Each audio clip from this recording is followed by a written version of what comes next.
What if the dominant power in Europe wasn't Rome, but a Celtic kingdom whose warriors quoted Greek poets? Imagine Indian scientists, heirs to Mauryan wisdom, collaborating with Alexander's engineers to build astronomical observatories that mapped the heavens with unprecedented accuracy. And picture this: Persian fire temples burning bright once more, their priests leading a national resurgence against centuries of Greek rule. All because Alexander the Great lived to a ripe old age, forging an empire that reshaped the destiny of civilization. Number 10. The Gallic Marches of the Hellenes. The lands we know as France and parts of Germany looked very different when Alexander the Great's long shadow finally began to recede from the far western edges of his sprawling influence. After Alexander's legions, filled with Macedonians, Greeks, and Persians, had swept through Italy and subdued the burgeoning Roman Republic, they pushed further, establishing outposts and trade routes deep into Gaul and even parts of Iberia. For centuries, these regions were the rugged, often rebellious frontier of the Hellenic world. The local Celtic chieftains both fought against and traded with the Alexandrian governors. Greek became a language of commerce and diplomacy, even if spoken with a thick Gallic accent. The real story of the Gallic Marches begins not with conquest from the outside, but with fusion from within. As the central authority of the Alexandrian Pan-Hellenic Imperium, centered far to the east, began to wane in its westernmost provinces around the 3rd century of this new era, equivalent to our 1st century CE. Local power brokers rose. These weren't just Celtic warlords. Many were descendants of Greek settlers, retired legionaries, or Hellenized Gallic nobles who had served in the Alexandrian armies. They carved out petty kingdoms, initially still swearing fealty to the distant emperor in Pella or Alexandria.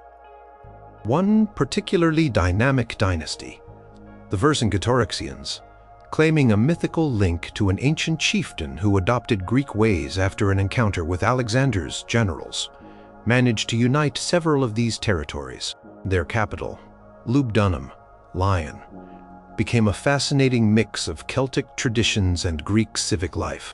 Druids still performed their rites in sacred groves, but now they debated points of philosophy with wandering cynics from Massalia, Marseille. Their warriors, famed for their ferocity, were organized into phalanxes and peltast units, their tactics a blend of Celtic ambush and Macedonian discipline. They even minted coins, with their kings depicted in heroic Greek style, but with traditional Gallic torques around their necks. This Gallic realm served as a buffer state, a march in the old sense protecting the more settled Hellenized lands of Italy and Greece from migrations out of the north, while also projecting a unique Gallo-Hellenic culture. They fought fierce wars against Germanic tribes along the Rhine, often employing Greek engineers to build impressive fortifications. Their bards sang epics, not just of Celtic heroes, but of Achilles and Hercules, intertwining mythologies.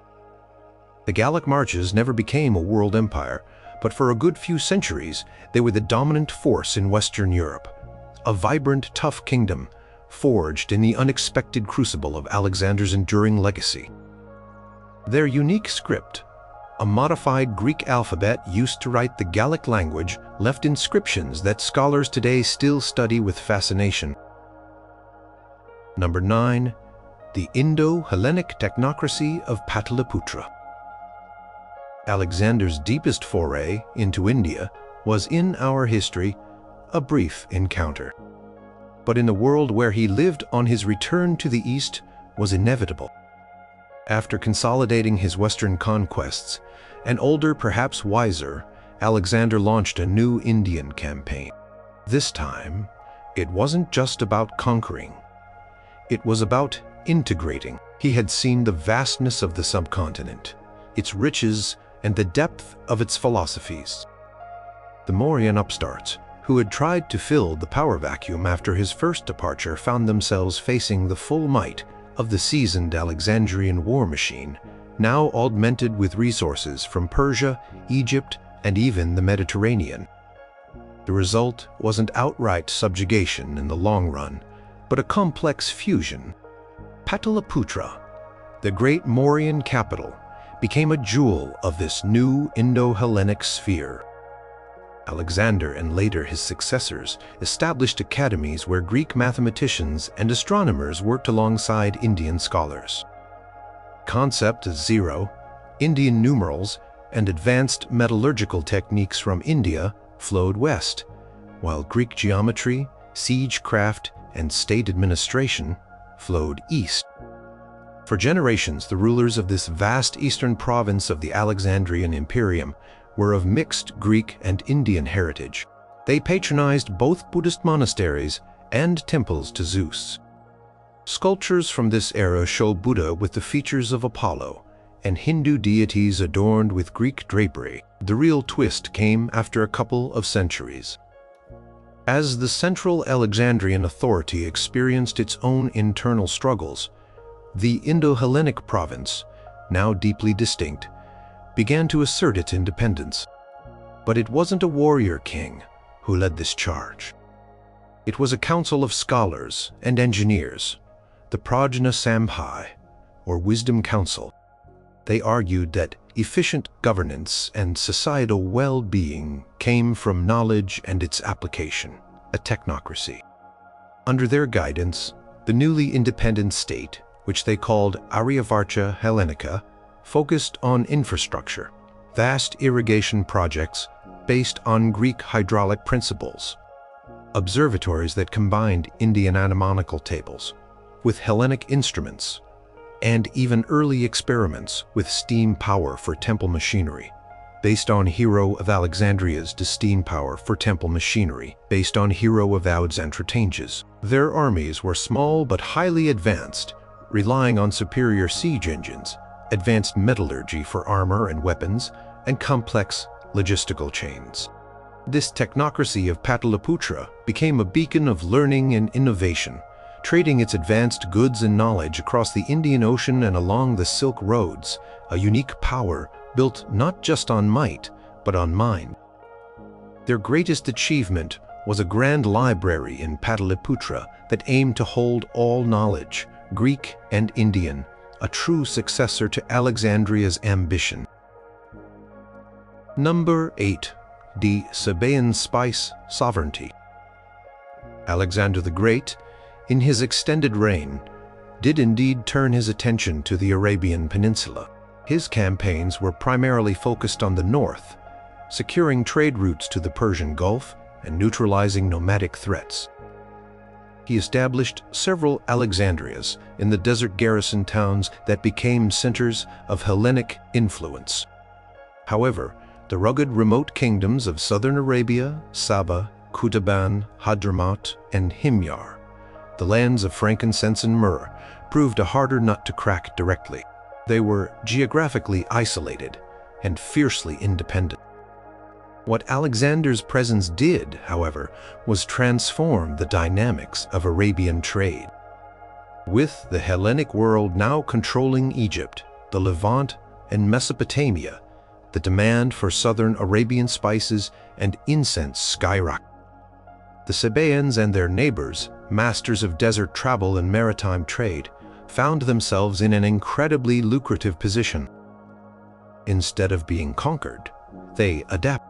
They saw the Hellenic naval power in the Red Sea and quickly learned hiring Greek shipwrights and captains, and even sending their own young nobles to study in Alexandria's naval academies. Within a century of Alexander's death, these southern kingdoms formed a powerful confederation known as the Sabaean Spice Sovereignty. It wasn't an empire of land conquest in the traditional sense, but a maritime and commercial thalassocracy. Their dhows, now larger and more sturdily built using modified Hellenic techniques, dominated the sea lanes from the Horn of Africa down the East African coast, across to India, and even further east towards the Spice Islands. They established fortified trading posts and colonies, much like the Greek city-states of old, but with a distinct Semitic Arabian culture, albeit one that had absorbed useful Hellenic elements in shipbuilding, fortification, and even some aspects of law and administration. Their capital Marib, with its famous dam, became even wealthier, its temples adorned with gold from Africa and silks from the east. While they maintained their ancient gods and traditions, their merchants spoke Greek as a lingua franca, and their architects incorporated Hellenistic motifs into their palaces. The Sabaean Spice Sovereignty fiercely guarded its monopoly on certain spices, sometimes clashing with the naval patrols of the Alexandrian Imperium's Egyptian province, but mostly existing in a state of mutually beneficial, if occasionally tense. They became the indispensable middlemen of the Indian Ocean trade, their wealth a testament to their adaptability and maritime prowess in a world reshaped by Alexander's long reach. Their mastery of monsoon winds, combined with sturdy ships, made them legendary. Number 7. The Saka Sky-Lords of Sogdia. The vast steppes of Central Asia were always a source of formidable nomadic peoples. In our timeline, groups like the Weshi and Kushans played a pivotal role in Bactria and India. In the world where Alexander's empire endured, the dynamics shifted. Bactria, the Greek kingdom founded by Alexander's colonists, remained a powerful, heavily fortified eastern bastion of the Hellenic world for much longer, its connection to the Alexandrian Imperium more stable.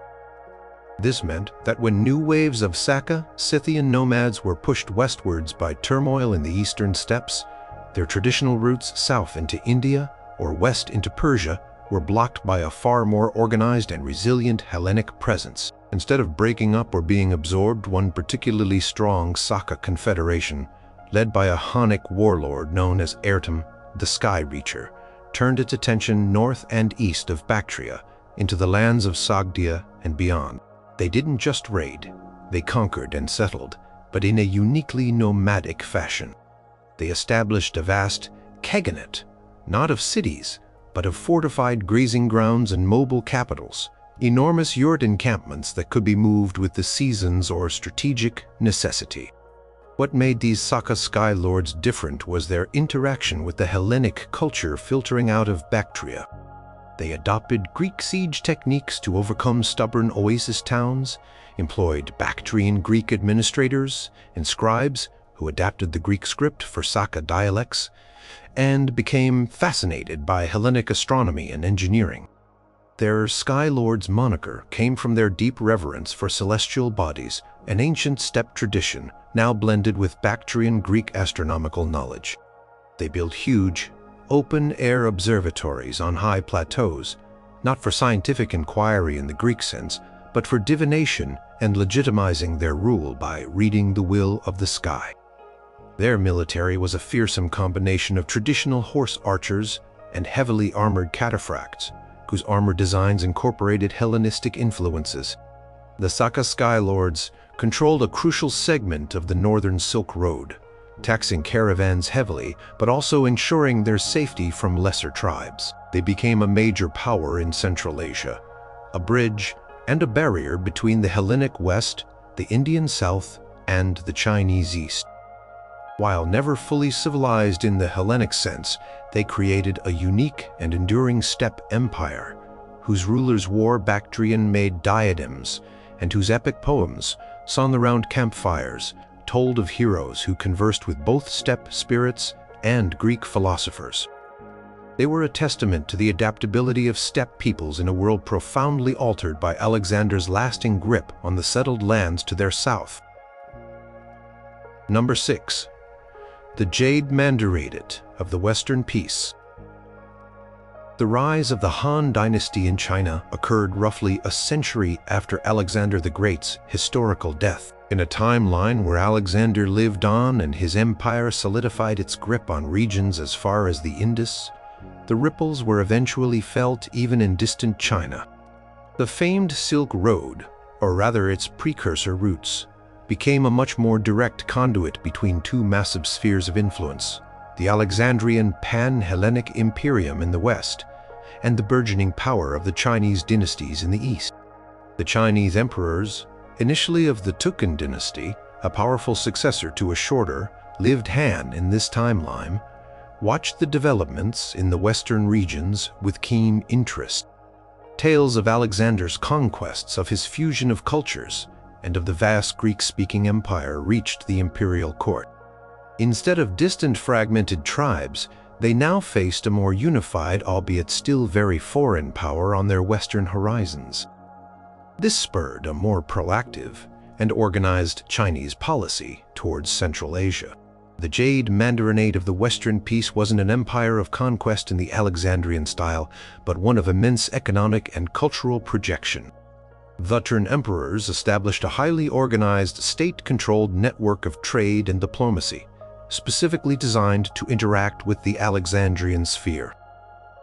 This system was run by a special class of scholar officials, the Jade Mandarins, so called because their insignia of office included a jade tablet bestowed by the emperor, symbolizing their authority in these vital Western affairs. These mandarins oversaw the construction of fortified trading cities, much like caravanserai, but on a grander scale, deep into the Tarim Basin and beyond. They encouraged the production of silk, tea, and lacquerware specifically for the insatiable Hellenic markets, and in return sought Greek scientific texts, especially on astronomy, mathematics, and engineering, which were translated by imperial scholars, glassware, and exotic animals. This led to an unprecedented era of exchange. Chinese scholars debated with visiting Greek philosophers, or those trained in the Hellenic tradition from Bactria or Sogdia, at the imperial academies in Chang'an. Chinese artistic styles began to show subtle Hellenistic influences in their depiction of figures, while Greek art in the easternmost parts of the Alexandrian world started to incorporate Chinese motifs like dragons and phoenixes. The Jade Mandarinate also maintained a formidable army along these western frontiers, not for expansion, but to ensure stability and the smooth flow of trade, occasionally clashing with groups like the Saka Sky-Lords over control of key routes. For centuries, this system made the Sabaean dynasty incredibly wealthy and culturally vibrant, creating a bipolar world where two ancient, sophisticated civilizations met, traded, and sometimes eyed each other warily across the vast expanse of Central Asia. The Great Wall was extended and refortified, now facing a west that was not just nomadic, but home to another great settled power. Number 5. The Euxine Commonwealth of Polus.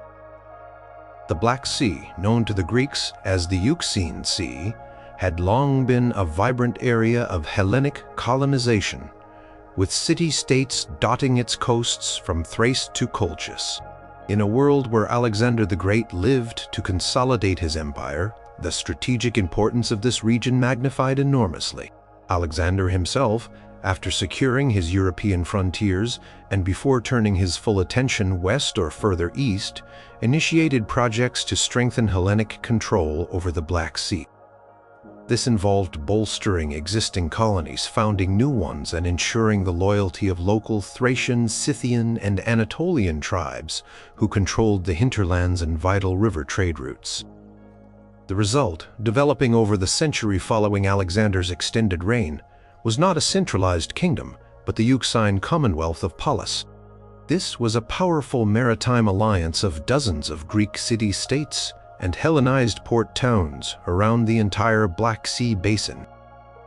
Cities like Olbia, Chersonesus, Sinope, Trapezus, and New Alexandrias on the coast became major commercial and naval centers. Their primary strength lay in their fleets, which controlled the Black Sea trade, especially the critical grain supplies from the northern shores, modern Ukraine and southern Russia, that fed the burgeoning populations of the Alexandrian Imperium's core regions in Greece and Asia Minor. They also monopolized trade in timber, furs, preserved fish, and amber. What made the Commonwealth unique was its political structure.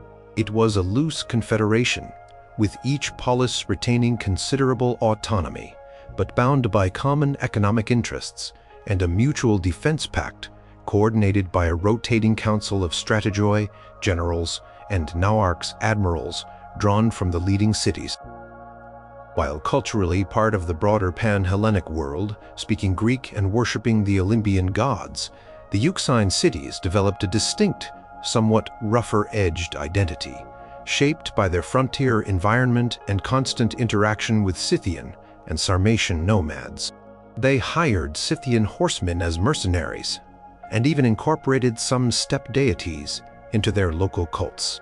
The Commonwealth often acted as an independent player in the complex politics of the Alexandrian successor world, sometimes aligning with major powers, sometimes fiercely defending its neutrality and trade privileges.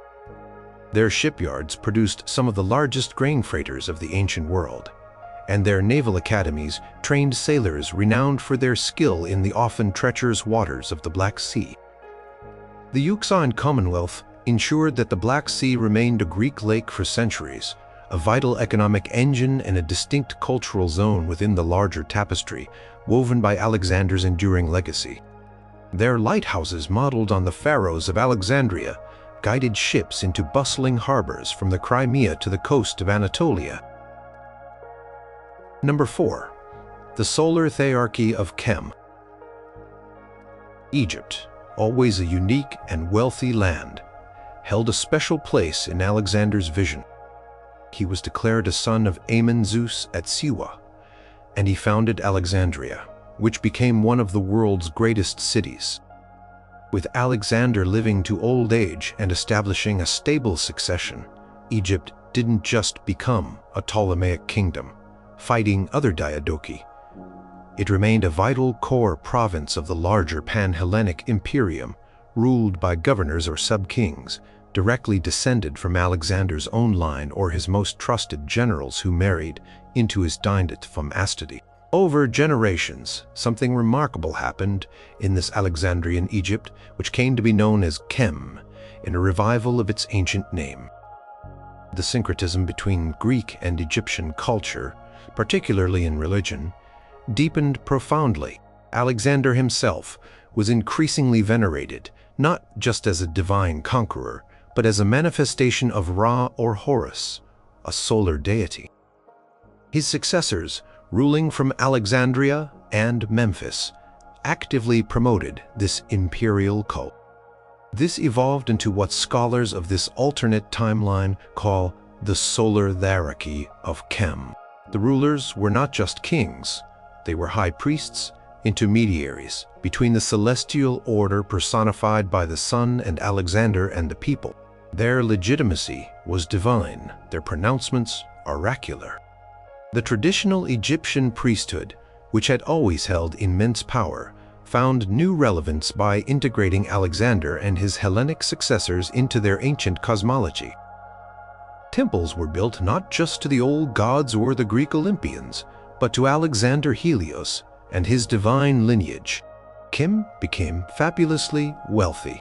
Its agricultural surplus, managed with Hellenistic efficiency and Egyptian expertise, fed vast swaths of the imperium.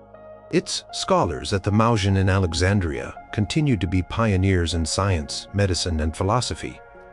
Though with an increasing mystical and theological bent, the Tharks of Kem maintained a powerful army and navy, primarily to protect the Nile Valley and its trade routes, but also to project their unique brand of divine authority.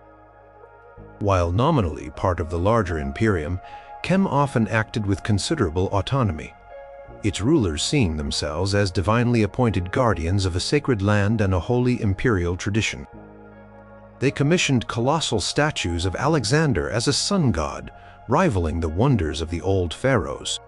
Papyrus scrolls from this era depict elaborate ceremonies where the Thearch, adorned in a mix of pharaonic and Greek regalia, would greet the dawn, symbolizing the eternal renewal of Alexander's divine light and order. This unique blend of Egyptian tradition and Hellenistic imperial cult made Kem a stable, incredibly influential, and somewhat enigmatic power for many centuries. Number 3. The Shield of Anatolia. Anatolia, or Asia Minor, was the land bridge between Europe and Asia, a region of immense strategic importance and incredible ethnic diversity. It was the heartland through which Alexander marched, to conquer the Persian Empire, and under his long reign and that of his immediate successors, it was heavily colonized by Greeks and Macedonians. Cities like Pergamon, Ephesus, Sardis, and numerous new Alexandrias flourished, becoming centers of Hellenic culture, administration, and military power. However, the rugged interior with its ancient Anatolian peoples, warlike Galatian Celtic newcomers who arrived a bit later but still found a place, and ambitious local dynasts, was always a challenge to fully control. As the Pan-Hellenic Imperium gradually faced periods of internal strife or overextension, some centuries after Alexander's passing, direct central control over the vast and varied Anatolian peninsula began to weaken. It didn't collapse into chaos, but rather, it recondigged. What emerged was not a single kingdom, but a highly militarized zone known as the Anatolian Strategonate, or sometimes the Shield of Anatolia. This was a complex patchwork of interconnected military districts, each governed by a powerful strategos general, often from families who had served the Imperium for generations. These strategoi, while sometimes rivals, recognized their collective interest in maintaining Anatolian stability and defending its frontiers against threats from the Caucasus, the resurgent Persian sphere to the east, or ambitious powers in the Aegean. The Strategonate wasn't a unified state in the traditional sense, but more of a permanent military alliance and administrative system. Its armies were legendary, composed of Hellenized Anatolians, Galatian mercenaries, Cappadocian cavalry, and descendants of Greek colonists, all trained in the Macedonian phalanx and Roman-style legionary tactics, as some Roman military ideas still filtered through even with a diminished Rome. They were masters of defensive warfare, utilizing the mountainous terrain and extensive network of fortifications, many originally built under Alexander's orders. Their society was highly martial. Civic virtues were often equated with military ones. Cities maintained their Hellenic culture with gymnasia, theaters, and philosophical schools, but the dominant figures were the strategoi and their officers. The Shield of Anatolia acted as a vital buffer, absorbing invasions, policing trade routes, and serving as a recruiting ground for the larger imperium when it was strong, or acting as a kingmaker in imperial politics when central authority faltered. They developed a reputation for pragmatism, toughness, and a fierce, localized loyalty. Their engineers perfected siege engines and defensive architecture, making Anatolia a veritable fortress.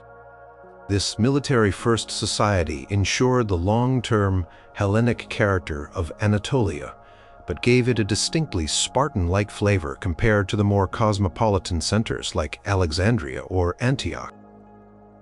Number 2. The Zoroastrian Phoenix of Iran-Shar. Persia, the heart of the Achaemenid Empire conquered by Alexander, underwent a profound transformation under his rule and that of his successors. For centuries, it was a core part of the Pan-Hellenic Imperium. Greek became the language of administration and high culture, and cities like Susa and New Alexandrias in Persia flourished. Yet, the ancient Iranian traditions, languages, and especially the Zoroastrian religion, though often suppressed or overshadowed, never truly died. The memory of Cyrus and Darius, of a time when Persia ruled the known world, lingered in noble families and among the Magi. The resurgence, when it came several centuries into this new era, was slow but inexorable. Began in the more remote, mountainous regions of Pars, persists. Itself, the Achaemenid homeland. Local Iranian nobles, who had outwardly adopted Hellenic ways, secretly maintained their ancestral customs and faith. A Menic leader, Artashir, a name deliberately recalling the Achaemenid past, claiming descent from the ancient kings and divine favor from Ahura Mazda, began to rally support. He promised to restore Iran-Shar, the land of the Iranians, to its former glory and to purify the land from foreign Hellenic influences, which he decried as decadent. This movement, often called the Perso-Magian Restoration, or the rise of the Zoroastrian Phoenix, was fueled by deep-seated cultural pride and religious fervor. The Magi played a crucial role, codifying Zoroastrian texts and preaching a return to orthodoxy. The wars of independence were long and brutal. The Hellenic strategoi and garrisons in Persia fought hard, but they were facing a popular uprising that drew strength from the very soul of the land. Artashir and his successors, taking the title of Shahanshah, King of Kings, gradually pushed the Hellenic forces westward out of the Iranian plateau. Their armies were a revived version of Achaemenid power: elite heavy cavalry, cataphracts, vast numbers of infantry archers, and a renewed emphasis on siege warfare, sometimes ironically using techniques learned from their former Hellenic masters. The new Persian capital, Istakhr, built near the ruins of Persepolis, became a center of Zoroastrian revival. Greek temples were either rededicated to Ahura Mazda or allowed to fall into ruin. While they initially rejected much of Hellenic culture, some practical aspects, like certain administrative techniques or military organization, were inevitably absorbed and adapted. The Zoroastrian Phoenix of Iranshar became a formidable power, a staunch rival to the remaining Hellenic states in Mesopotamia and the West. They saw themselves as the true inheritors of ancient Near Eastern civilization, and their rise marked a major shift in the balance of power, challenging the centuries-long Hellenic dominance in Asia and heralding a new era of Persian imperial might, driven by a powerful religious and national identity. Fire temples, once hidden, now burned openly and brightly across the land. Number 1. The Alexandrian Echelon. And at the pinnacle, the empire that started it all, or rather, what it evolved into, the Alexandrian Echelon. Alexander the Great, living to a venerable age, let's say around 80, had decades to consolidate his unprecedented conquests, to marry strategically, perhaps several times to cement alliances, and produce heirs from diverse backgrounds, and to meticulously plan his succession. He didn't just leave a chaotic mess for his generals to fight over. He left a system, a vision, and a dynasty. His eldest son, perhaps named Philip or Heracles, trained from birth in both Macedonian warfare and Greek philosophy, and possibly with tutors from Persia and Egypt, took the reins of an empire that stretched from the Pillars of Hercules, which Alexander's forces reached and fortified, to the Indus River, and from the Danube to the sands of Arabia. For the first few centuries, this pan-Hellenic imperium, often simply called the Kingdom, or the Empire of Alexander's people, remained relatively unified. Its capital might have rotated between Pella, Babylon, and Alexandria, or perhaps a new centrally located imperial city was founded. Greek was the lingua franca spoken by administrators, soldiers, merchants, and scholars across 3 continents. Alexandrian law, a fusion of Macedonian Greek and Persian principles, provided a common legal framework. The worship of Zeus, Ammon, Serapis, and a deified Alexander himself became widespread, coexisting with local faiths. The empire's legions, no longer just Macedonian but drawn from all its peoples, kept the peace, the Pax Alexandrina, and defended its vast frontiers against barbarians in northern Europe, nomadic tribes in Central Asia, and powers in deepest Africa. Universities in Athens, Alexandria, Pergamon, and even newly founded ones in Sogdia or on the Indian frontier became centers of incredible intellectual ferment, prosonymy, and expanding knowledge in mathematics, astronomy, medicine. The Great Library of Alexandria and its many sister libraries contained scrolls in dozens of languages, all translated into Greek. Of course, such a vast entity couldn't remain monolithic forever. Over time, perhaps 500 or 600 years after Alexander's life, it began to decentralize. Powerful regional governors, often from cadet branches of the imperial dynasty or influential local Hellenized families, gained more autonomy. Regions like Egypt, the Solar Hierarchy, Anatolia, the Shield, and the Indo-Hellenic East developed their own distinct characteristics and even at times engaged in their own internal power struggles. Yet they all remained part of the broader Alexandrian ecumene, the inhabited Hellenic world. They shared a common high culture, a common historical narrative centered on Alexander, and often common economic and defense interests. Even when politically fragmented, the cultural and intellectual legacy of Alexander's extended reign was so profound that this vast area continued to see itself as interconnected. It was this ecumene that shaped the civilizations that followed, its influence echoing down the centuries, ensuring that the dream of one world, united by Hellenic ideals, however modified by time and distance, remained a potent force. Roman power was forever eclipsed, and the Mediterranean and Near East danced to a Greek tune for over a millennium, setting the stage for a completely different medieval and modern world.